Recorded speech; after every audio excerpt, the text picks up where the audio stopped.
Not so long ago, a friend of mine, let's call her Janet, tried to convince me that her brother, let's call him Brad, had psychic powers. She said that within seconds of Brad predicting that the father of one of his friends had had a stroke, he'd got a phone call out of the blue from the friend, confirming this was true. It was an impressive sounding story, but what Janet failed to remember was that I actually witnessed the whole event myself, and Brad hadn't predicted a stroke, he'd predicted death. Also, the phone call wasn't out of the blue.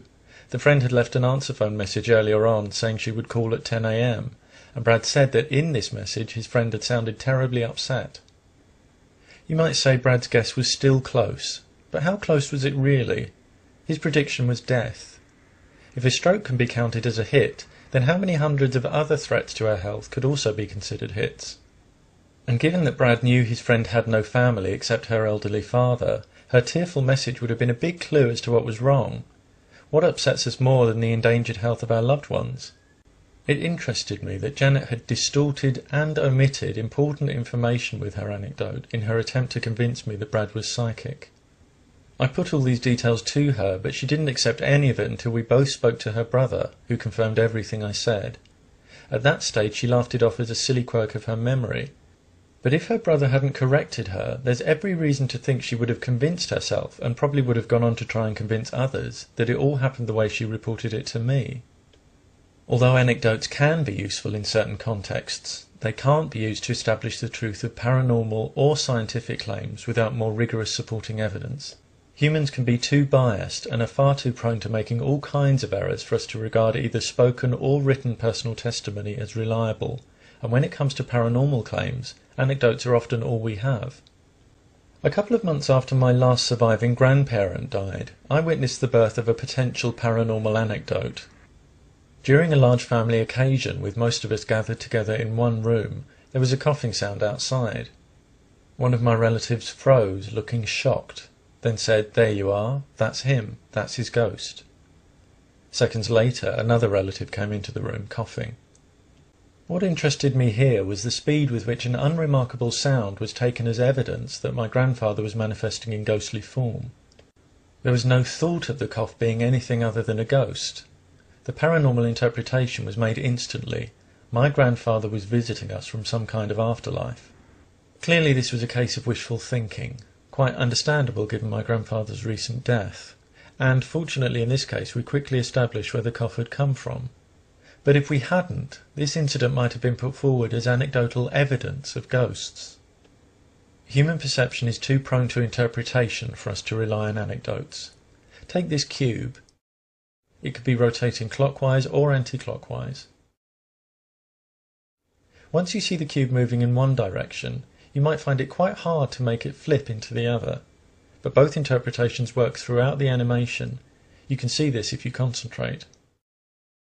And yet I've heard people insist there's only one direction in which the cube could be moving.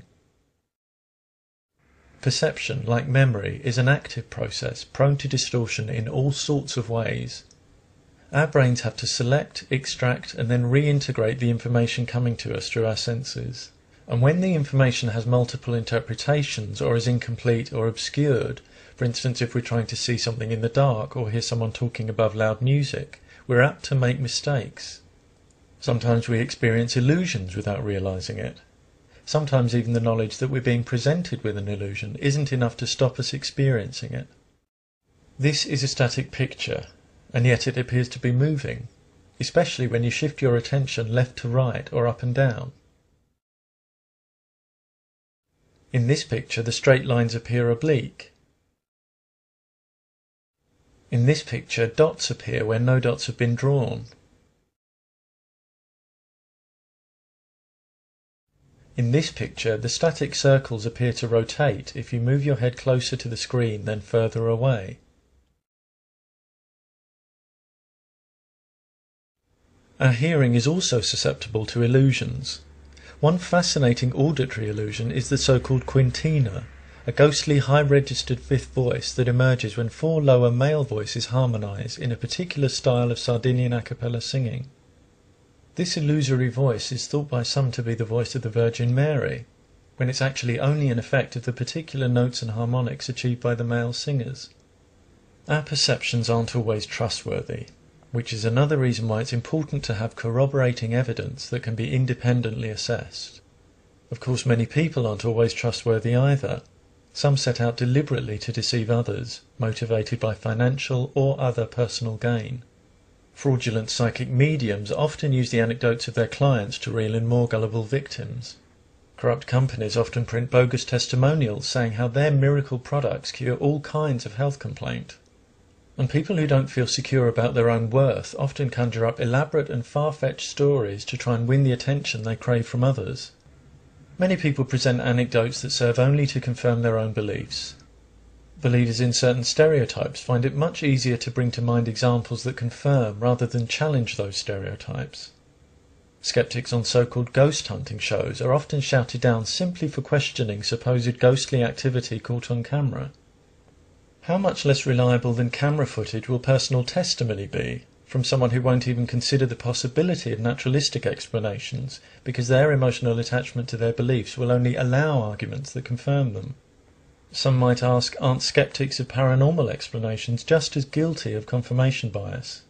Skeptics don't state as fact that paranormal phenomena don't exist. If they do exist, skeptics would want to know. But since no paranormal claim has ever been validated by independent means, paranormal explanations, unlike naturalistic ones, have to this day no credible foundation. Now that may change, but only when sufficiently rigorous evidence is produced, and that doesn't mean personal testimony. Rather than leaping to a paranormal or naturalistic explanation when you witness something that seems inexplicable to you, the least problematic response is to describe what you experienced in as much honest detail as you can, and acknowledge that, at least for the time being, you have no explanation. Anecdotes have a certain persuasive power, because many people find a personal story easier to relate to themselves than comparatively remote-seeming scientific facts and principles.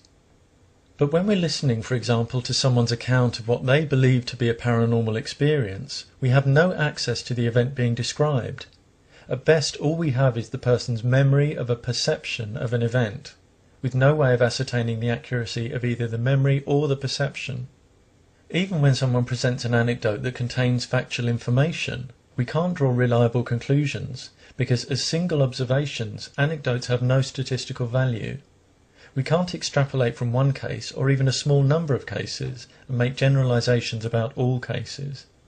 A person who boasts that they've never developed skin cancer despite 50 years of sun worshipping, and therefore declares that sun worshipping can do you no harm, makes the mistake of presenting his particular experience as typical of all experiences. Whilst it's useful to acknowledge exceptions to trends, exceptions don't refute trends. Identifying trends involves careful consideration of all available data, not just data provided by biased or interested parties. Anecdotes can be useful and have a legitimate role in certain circumstances. They're powerful vehicles for the communication of human experience, and as the preamble to an argument, an anecdote can help establish the personal relevance of the argument, though the argument will of course require more substance if it concerns a factual claim.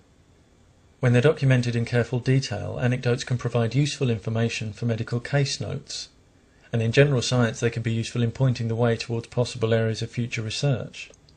But without more rigorous supporting evidence, there are many reasons why they can't be accepted at face value as establishing the truth or falsity of paranormal or scientific claims. An anecdote can be a good starting point, but it can never be the whole story.